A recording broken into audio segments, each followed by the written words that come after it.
Well, on behalf of Manouel Insurance Group, I'd like to welcome you to this year's safety meeting and safety orientation for schools and churches. My name is Mike Manouel Jr. As you know, I've been doing these meetings for about 20 years now and traveling up and down the state, and I'm very familiar with the risks and the exposures that you face in your jobs, year in and year out, day in and day out. And so today we're going to talk about how you can remain safe in the workplace. And let's be brief about this.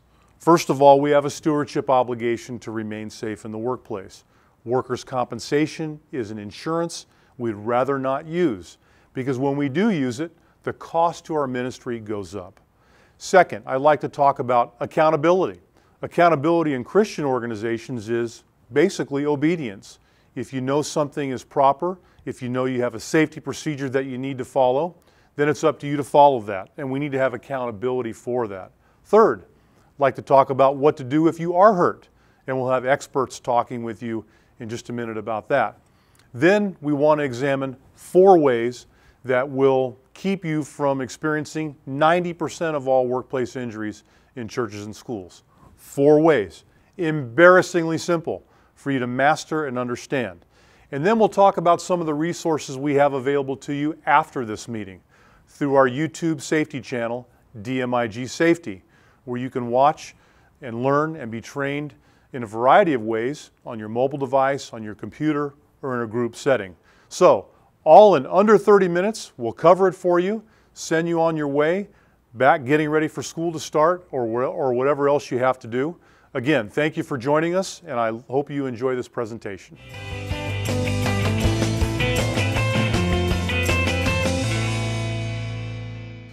Okay, I'm here with Matt Havens. Matt is our workers' compensation claims analyst and advocate, and we'd like to ask Matt what to do if there's an injury and get his perspective on what employees and employers should do and how they should handle things. Matt? Well, the first thing, when an injury occurs, the person who's injured needs to report the claim immediately to their supervisor or the HR manager at the facility. By doing so, we can ensure that medical treatment is provided timely to make it most effective. What do you think the biggest mistake our churches and schools make in the claims process? Holding on to a claim, the knowledge that a claim happened, and not reporting it to the administrator timely. Okay, and so what's the downside when that does happen? What problems does it create? It delays the delivery of benefits. Medical treatment is delayed when we have to go backwards and determine if an injury is indeed work-related or not. Okay. So I think it's critically important, what I'm hearing is that you've got to understand the claims process. Everybody in your ministry has to know what to do in the event of an injury. And if you don't have that process down pat, you got to talk to Matt about that, and he'll give you a written checklist to follow. Now, there are also first aid rules in workers' comp that allow our workers to not go through a full claims process. Can you describe that for us? Yes, if the injury is minor and maybe needs 1 or 2 medical appointments and there's no lost time, that is a type of claim that falls under the first aid guidelines and can be paid for by the member itself.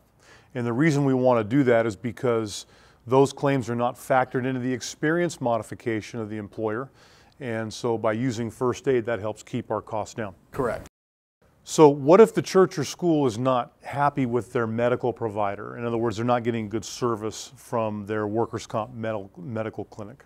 Well, then let me know, and I will get in touch with the church or school, and we will go out and interview other providers. Okay, good. Now, a pretty low percentage of claims in churches and schools are litigated. In other words, people don't get attorneys very often. What's the best way for the employer to help prevent the employee from wanting to go get an attorney? Communication. Okay. Communicate with your employee. Let them know that you care about them, that you're interested in them, and that they are a needed member of your staff. By doing so, we break down the barriers that often happen and prevent them from wandering to an attorney's office. One of the things I've noticed is that sometimes claims stay open a little longer than we'd like. What are some of the causes of that happening? Again, communication or lack thereof. Sometimes it's the medical provider doesn't get a medical report to the claims administrator as timely as we would like. Sometimes it is work releases not being communicated between the parties quickly enough. And what would you say about the importance of an employee keeping their appointments? That is very important. Yeah. It's hard to provide appropriate and effective medical care if appointments are not being kept. Let's talk about return to work for just a second. How important is it for an employer to have a place for that employee to come back and work while they're injured in some kind of a modified fashion? That's very helpful for a couple of reasons. It obviously reduces the cost of a claim because you're not paying temporary disability benefits. And secondly, people that return to work sooner than later recover at a faster rate. The philosophy of functional restoration, where you're using your muscles and you're keeping the range of motion in injured body parts and things, brings the claim life down. So Matt, how important is investigating the cause of an accident in the whole process? It's very important. First, we want to determine what the mechanism of injury is so that a doctor can have a better understanding of exactly what happened and what types of injuries to look for, what type of diagnosis. The other thing is we want to determine the root cause of an injury so that any policies or procedures can be amended to prevent such accidents from happening in the future. Okay, very good. Matt Havens, now, I think what we've heard is, first of all, report your claims promptly. Second, if it's a first aid matter, we want to utilize the first aid law in California. If you don't like your medical provider, you can always work with Matt to find somebody more suitable to your needs. We need to have a return to work program. Employees, you've got to keep your appointments. That's part of the accountability piece we talked about in the introduction. You have one job if you're hurt, and that is to get better. And you can't get better unless you do your job and keep your appointments. Employers, you've got to maintain communication with your employees, and then we can get these claims moving from open to treatment to closed in as expeditiously as possible.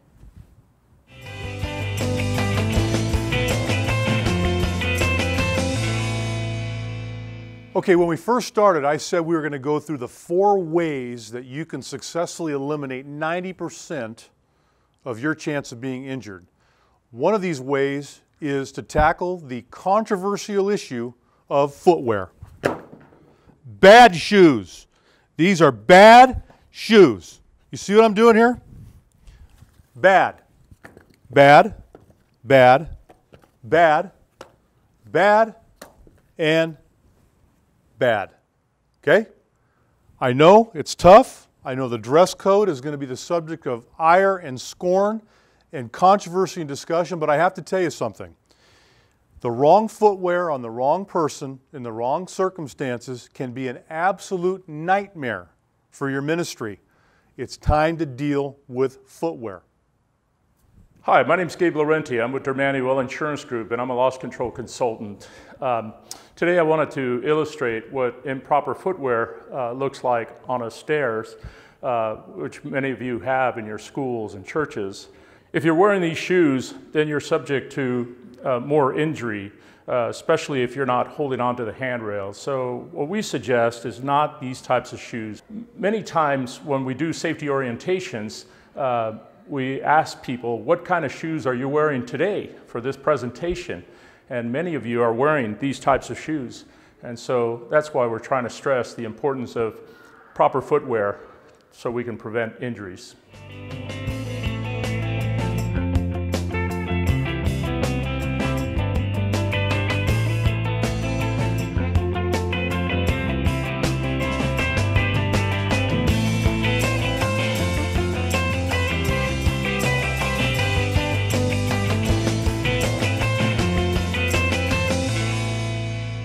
Okay, one of our top 4 ways to avoid getting injured is to simply avoid sports and avoid horseplay. Now, the sports example applies to coaches. The horseplay example applies primarily to youth pastors. But as you see in the video, a soccer coach out doing a full-speed demonstration of a technique just blew her Achilles tendon. Every year we have 4 to 6 of these, 4 to 6 ACLs, 4 to 6 rotator cuffs. And a lot of our coaches in our schools are stipended. They're not full-time. They may not even be watching this video right now. Coaches should not be allowed to do full impact, full speed demonstration. The 8 words that send shivers up my spine, let me show you how to do that. No, if you're going to show somebody how to do something in sports, you've got to do it in slow motion. Coaches, I think some bad news for you. If you're 22 years old or older, you're already washed up. Your body is in a severe state of decline, whether you want to admit it or not. That's just a fact. So we want to avoid sports injuries by coaches. They are a plague on the entire system in Christian schools. Now, the other thing that we want to do is we want to really monitor our youth programs. Our youth pastors are out there doing all kinds of crazy stuff. They're the least likely to care about safety or risk management, generally. It's probably the furthest thing from their mind. So they're involved in all kinds of extreme activities as well. But it even goes beyond sports and youth activities. It goes out to that teacher that just innocently goes to kick a ball. Maybe it's the only time they've done that in 30 years on the playground, and yet that one time they get hurt. So horseplay, sports, playground, all hazardous places, all places where we need to really work to avoid getting hurt.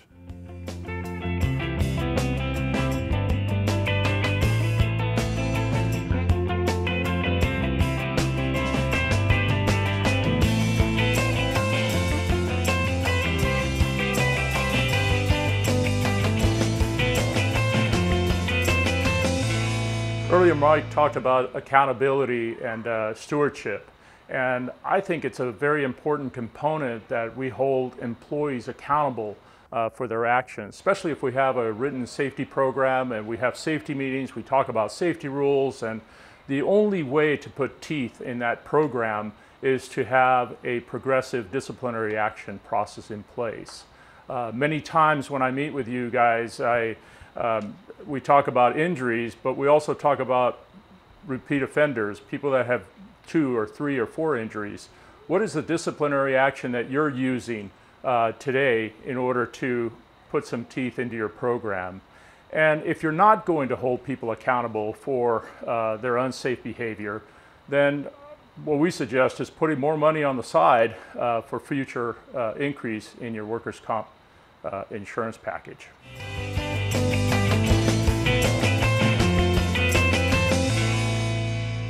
Lastly, I want to talk about field trips. I realize these are fun. I know we're going to go, some schools will go on snow outings or water outings or go do things where staff could be put in harm's way. All I want to say to you about these is that if you're going to allow staff to participate in field trips where there's a lot of physical activity, then you've got to be prepared for workers' comp claims and higher costs. A lot of schools have been questioning whether or not to allow staff to participate in these, or not requiring staff to go so that staff who do go are going as volunteers and will not be covered for their injuries. Either way, be aware that when you're scheduling staff activities, you want to make sure the staff is not put in harm's way. So, to recap, coaches, you're washed up, your bodies are decaying, you're old even though you're only 22 or 32, and if you go full speed, you are going to get hurt. Youth pastors, you've got to care about risk management. You've got to care about safety. You cannot be out on skateboards. You cannot be out on rock climbing walls, okay? You just can't. If you are, you're a hazard. You're an injury waiting to happen. Field trips. Need to monitor activities on the part of staff. This whole body, this whole subject, if you can deal with this and work on it, you'll greatly reduce injuries in your church and in your school.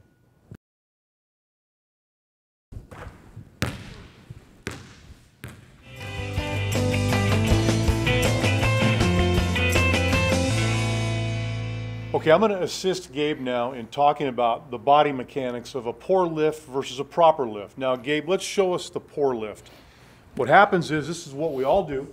We bend over at the waist. Now, what happens is, because the head is out here, we're putting a huge amount of pressure on the lumbar. Your head may weigh 8 to 10 pounds, but when it's 4 feet in front of your lumbar, you're supporting it, it probably weighs 10 times that amount. So your trunk and your head are stressing out your lumbar. That's why something is lifting as light as a piece of paper, it can cause a back injury.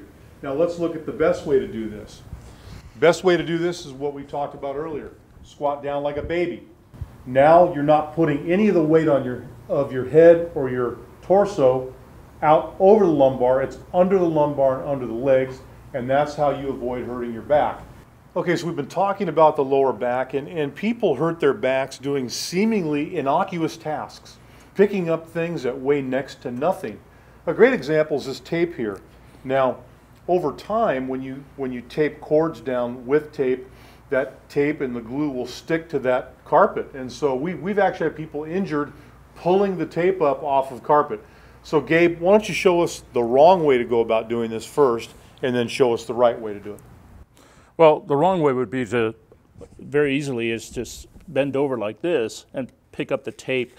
While you're pulling on the tape, you're straining your lower back.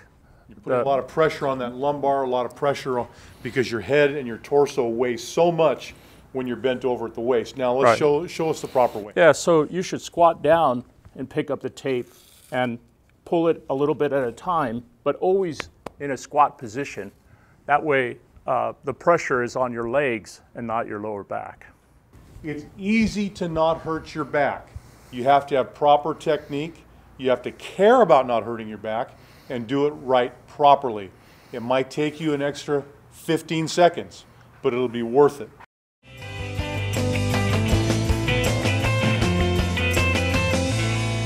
So today we're going to talk about some of the injuries that appear on lost runs over and over and over again.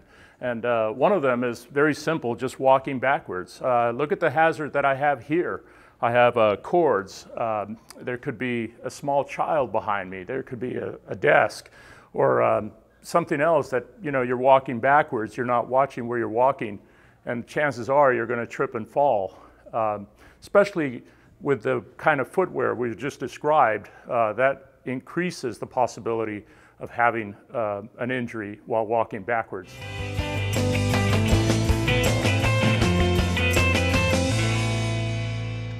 Slips, trips, and falls can happen outside and they can happen inside. Let me show you two things I think you ought to be fired for, okay? And you may look at me a little funny when you see this, but if it was me, I'd fire you, okay? This is the first one. You're fired. Man, you get on a chair after 20 years of safety videos. If you're still getting on a chair to reach up and do something, you're fired. Just like Donald Trump, you're fired. Okay? The second thing that would cause me to want to fire you is this.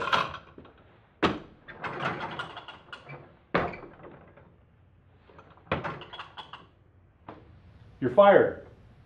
It's important that one of these be within your reach, whether it's in your own classroom or next door or across the hall, wherever it is. But this is a proper piece of equipment to use. And so the proper way to use this equipment is to step up and do what you have to do. Okay? And that's how you do that. But let me show you the improper way that people use this equipment sometimes.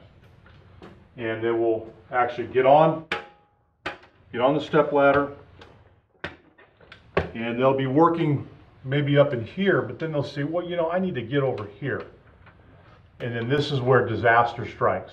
When you start leaning outside of the legs of this ladder, then you're misusing the ladder. Okay, so last year we had an accident where an employee decided to brace himself with one foot on a branch while he was holding on to another one to trim a particular branch. And so what happened was, when he was working and trimming that branch, this branch here that he had his foot on broke and he fell to the ground. The lesson there is to never put your feet on branches or tree trunks, but if you need to get closer to your work, then you need to move the ladder closer to the branch you're working on so you don't fall. So even if you have a step ladder in your room, it's important that you keep your weight in the center of it. And if you have to work over here, you just get down, move it, and get back up. It's a shortcut to lean, and if you lean, you could fall. This hallway today looks clear, but when students are here, it's cluttered with backpacks and gym bags, and it increases the possibility not only to escape during an emergency, but when you're walking from classroom to classroom. So look at this as a model to make sure that backpacks and gym bags are in a controlled atmosphere so they don't create a trip and fall hazard. Okay, whether you're in a large church or in a performing arts center with students, the stage is an increasingly important part of our everyday life in worship, performing arts, our curriculum. But the stage also provides us with a unique hazard in the fact that it is a very busy place. Oftentimes there are not handrails on the stage, so we're negotiating up and down stairs without the benefit of being able to hold on. There's lots of cords, there's lots of equipment. We see an increasingly high number of accidents setting up for performances or for Sunday worship or tearing down after either of those events. And so I want to make you aware of this hazard because a lot of times if we're involved in setting up or tearing down a stage, we're not really specifically trained to do that. And yet if you look, you can see that there are parts of this stage where there is a severe drop-off. And so we really have to be careful to know where we're at all times. And of course, when there are people up here, it's even more hazardous and more crowded because now you've added even more opportunities to trip and fall or to have some sort of an accident. But increasingly, working in a church or in a performing arts center, working on setting up and taking down after Sunday or Wednesday worship or after a play or a musical, it's becoming an area we've got to be concerned about. So make sure that anybody working in these areas is properly trained and briefed, and you take 5 to 10 minutes and talk about the overall safety risks and ways to avoid getting hurt when working in a setting like this.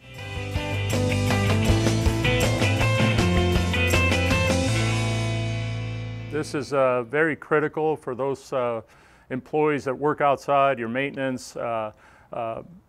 Anybody that works outside needs to have a heat and illness prevention program. The whole idea behind the heat and illness prevention program is to provide water, provide shade, and breaks so people can rest from the high heat outside. You're also supposed to have high heat procedures in place. This would be anything above 95 degrees. You'd have to make sure that perhaps you cut the workday because it's hot outside, but very important to have a written document, supervisor safety training on this topic, making sure that people are drinking water, and watching employees, making sure that they're not just going that extra mile because they want to impress you, but keep an eye on them for those signs and symptoms of heat illness that could get them in trouble.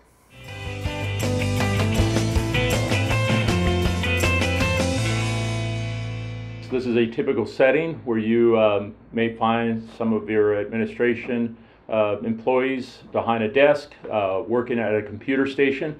And so we want to show that this person is using very good use of his chair. He's sitting at a 90-degree angle. He has his arms close to his body, has his hands and palms, fingers on the keyboard.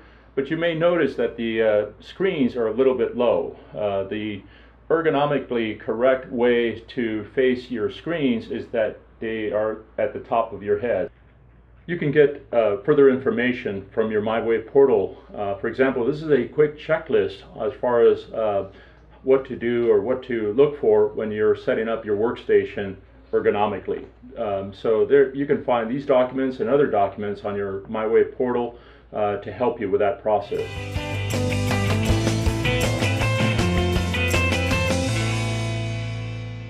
This is one of the requirements that all schools should have, a written plan in place to demonstrate or show employees what to do in order to prevent these types of diseases. And so one of them is hand washing. Very critical that we use soap and warm water and scrub. And many times people say, well, gee, Gabe, how long are we supposed to scrub? Think of the birthday song, you know, happy birthday to you, that sort of thing. 20 seconds, 30 seconds, what you're doing is you're getting that soap in all the areas of your hand, including under the nails, and washing your hands, making sure you're sanitized in that fashion. Also, putting on gloves, plastic gloves, and the reason you put on plastic gloves is to protect your hands from maybe a cut that you might have, and anytime you come in contact with blood or any other bodily fluids, that could be a problem. So remember, wash your hands thoroughly and wear gloves when you're going to handle blood, vomit, or other bodily fluids.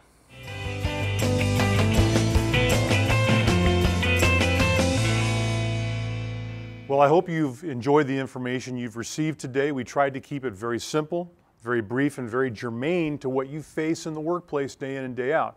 Now, before we did this tape today, this video today, we solicited your input on topics that you would like to see covered throughout the year.